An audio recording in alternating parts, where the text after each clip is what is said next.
আমার আব্দুল মজিদ, আপনাদের প্রিয় ছোট ভাই। তো মূলত চুলাটা একটু হাতে নিয়ে দেখাই, ঠিক আছে? এই চুলাটা লাইনের ছিল, আগে লাইনের ছিল, এখন সিলিন্ডারে ব্যবহার করা হবে। এখন সিলিন্ডার ব্যবহার করবে। তো সিলিন্ডার ফিটিংয়ের আগে আমি আপনাদের লাইনের যে আগুন কোয়ালিটিটা আমি দুটোই আপনাদেরকে দেখাবো, ঠিক আছে?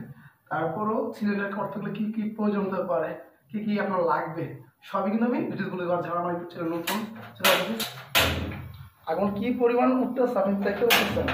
আগুন কিন্তু অনেক পরিমাণ উঠতেছে, এটা কিন্তু প্রচুর গ্যাস অপচয় হবে।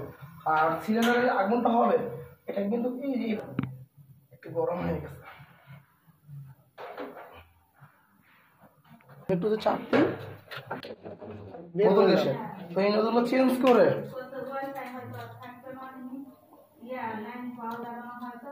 এই নজরগুলো লাগাতে হবে, ঠিক আছে?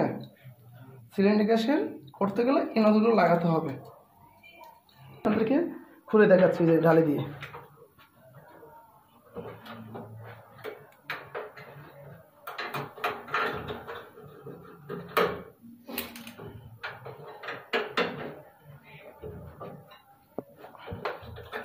এইখানে হাতে দুটো নজর, আবার দুই হাতে দুটো হাতে চারটা নজর। এই চারটা নজর চেঞ্জ করে এই হাতে চারটা নজর আমার লাগাতে হবে, ঠিক আছে? এই চারটা নজর লাগালেই চুলাটা বোতল গ্যাস আগুন আসবে, মানে লেচে না আগুন কালি আসবে না, ঠিক আছে?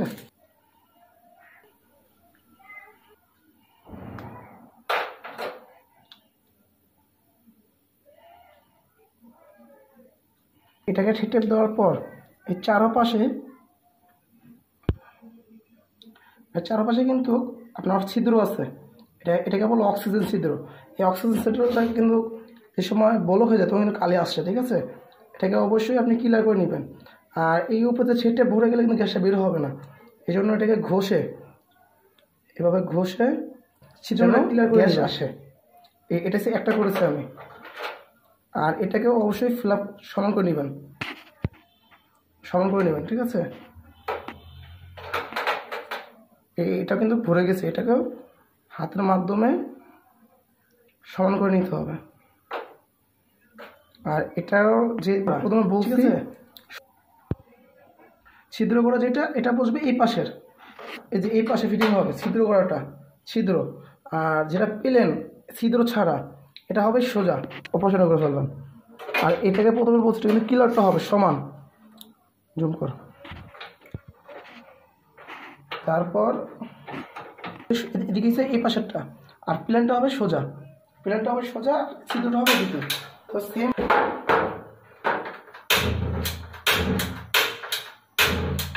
তো এটাকে একইভাবে চেক করে নিতে হবে। চেক দেওয়া শেষ হয়ে গেলে আমাদের এটাকে তার একই অবস্থায় ফিরাতে জন্য আমাকে এভাবে নিতে আসতে হবে। ছিল পূর্বে যেভাবে ফিটিং ছিল এটাকে একইভাবে লাগাবে। তো আপনাদের পরবর্তী 1-2 বার করলে আপনার ঠিক হয়ে যাবে। এখন শুধু আগুনের কোয়ালিটিটা,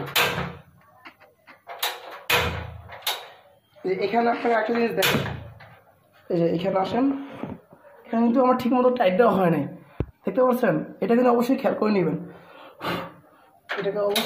নেবেন, যে টাইট কম পরে বেশি করে দিয়ে নেবেন।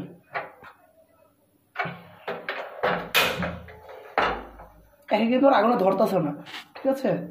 আর এদিকে থাকা যে আগুনটা কিন্তু নীল, ঠিক আছে? আগুনের কোয়ালিটি কিন্তু নীল। এই যে আপনার যদি আগুনটা না মিল হয়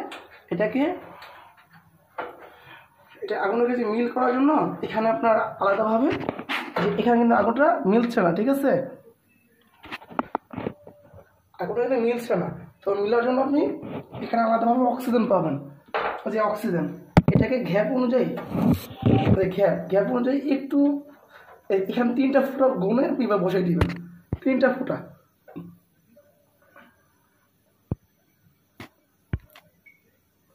অনুযায়ী গুনে দিবেন।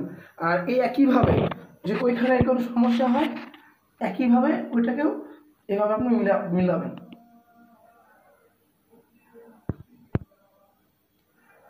আগে এটার আগুনের কোয়ালিটিটা দেখি, এটা মাঝখানে কিন্তু একটু কালি আসতে পারে, ঠিক আছে? এই কালির জন্য কিন্তু আপনি এখানে আগুনে মিলাতে হবে আপনার। এই যে মিলাবেন, এই যে এখন উপরে দেখেন এখন কিন্তু আগুনটা নাই, একটু আগে কিন্তু আগুনটা লাল ছিল, ঠিক আছে। এটা কিন্তু একইভাবে এদিকে নিয়ে আসতে হবে, একইভাবে আগুনটা কিন্তু নিয়ে আসতে হবে। তো আগুনের যে কোয়ালিটিটা আপনারা কিন্তু দেখতে বলেন, আপনাদের চোখের সামনে একটা লিক ছিল, এটাও সেরে দিলাম। কাজের ক্ষেত্রে ভিডিওর মাধ্যমে একটা, প্র্যাকটিক্যাল কিন্তু আরেকটা। আমি আপনাকে শর্টকাট দেখেছি যে কেন আপনি শর্টকাট করবেন, কারণ আমার ভিডিও কিন্তু আপনি 1 থেকে 5 বার দেখলে আপনি সেটা বুঝতে পারবেন আমাদের মেকানিক্যাল কাম। তো অবশ্যই করার সাথে আপনি সতর্ক থাকবেন। আপনি যদি কাজটা ভুল করেন আপনাদেরকে অ্যাক্সিডেন্ট হতে পারে। আপনার যদি কোনো অসুবিধা হয় আপনি কোনো ভাইতে হেল্প নেবেন। আর যদি চেষ্টা করেন কিন্তু ফল্ট পাওয়া যায়, চেষ্টা করলে ফল্ট অবশ্যই পাওয়া যায়। তারপরও যেটা আপনি রিস্ক না নিতে চান তো কাউকে দিয়ে করাবেন না। যদি বলেন না আমি নিজে করবো, আপনি করতে পারবেন ভিডিও দেখে, কিন্তু অবশ্যই খেয়াল রাখবেন লিক ঠিক হয় কি না। এগুলো আমি আবার বলছি, আপনি অবশ্যই দেখবেন লিক ঠিক হয় কি না। আমি একবার ভিডিওর মাধ্যমে আগুন থেকে আপনাদের শেষ করতে চাই আমার এই আজকের প্রোগ্রামটা। এই যে আগুন, এই যে আগুন, ওকে। আগুনের যে কোয়ালিটিটা, আগুনের যে কোয়ালিটিটা সম্পূর্ণ ফুল মানে সুন্দর, হ্যাঁ সম্পূর্ণ আপনার ক্লিয়ার। তো আমার ভিডিও এই পর্যন্তই, দেখার জন্য অসংখ্য ধন্যবাদ। আমার ইউটিউব চ্যানেল যদি নতুন হয়ে থাকেন অবশ্যই সাবস্ক্রাইব করে রাখবেন। দেখার নেক্সট ভিডিও। আল্লাহ হাফেজ।